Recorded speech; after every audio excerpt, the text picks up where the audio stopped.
আমি বসবো তৃতীয় দলের সাথে। আরে ভাই, কি তৃতীয় দলেরই আমি সরকারে বসাবো। দৃশ্যে তৃতীয় শক্তি আসে।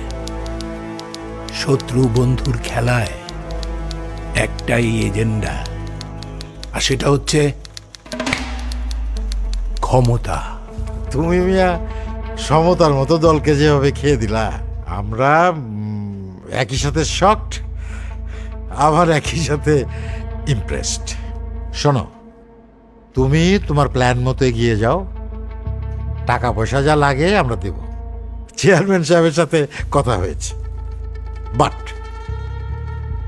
আমাদেরকে মানে জনতার দলকে মূল বিরোধী দল হিসেবে ফোরফ্রন্টে নিয়ে আসতে হবে, কোনো তৃতীয় চতুর্থ শক্তি হিসেবে না। ব্যাস এইটুকুই।